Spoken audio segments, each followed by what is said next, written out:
going to start by looking at some of the rotations, interchanges we use in the build-up phase. The work here is going to be shown from a 4-3-3. The first one to look at is a central rotation. Just really simple idea. It's just a way to help my players free themselves from man marking, which is a pretty common ploy at the collegiate level. As you see it, the 6 typically, as we ask them in our team, to move opposite of where the ball is located. So 4 is on the ball, 6 slides down to create an angle to receive and face forward.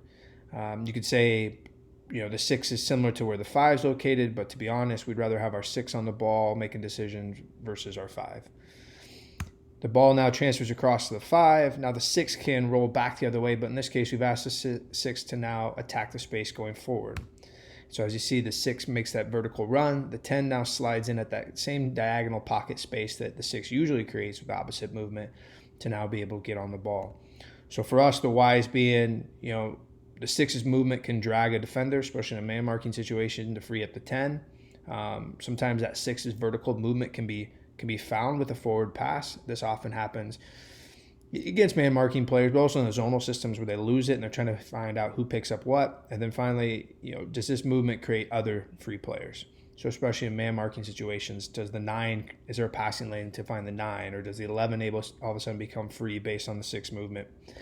All those things are a consequence of the rotation. The next one is a wide rotation.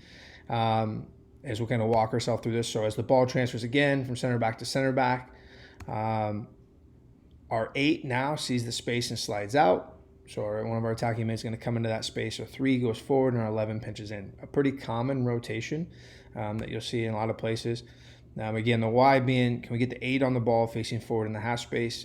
Again, typically in my teams, I would rather have my 8 or my 10 on the ball versus a center back driving my attack. Forcing a decision from the opposition's right wing and right back. Again, in a man marking approach, who are they going to follow? Where do they trade off? And in that exchange of ideas, do we create a free player in the 8, the 3, the 11? And then obviously the addition of the 11 and 3 becoming additional free players based on that movement alone. The important thing here is looking at the different position of the 5.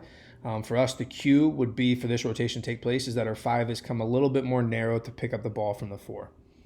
Sometimes it'll be our 1, sometimes it could, whatever it may be. But in this case, the 5 slid over a little bit more central than usual, gets on the ball, and that creates that space for that rotation to happen.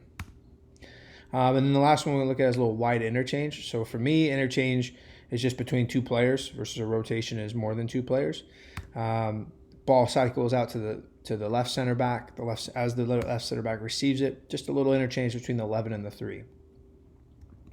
Why, again, it's a good way to manipulate man marking. We've used this before in the past. Our 11 being a really good player and really good on the ball, so we want her on the ball as much as possible. So this is where this happened, or where it came from. Again, we're looking to force a decision from the right wing and the right back.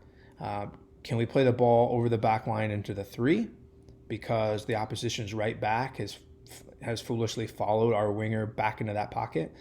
Or do we play the 11 because the right winger followed the 3 up the field, so now we can just play the 11 and she can get on the ball facing forward.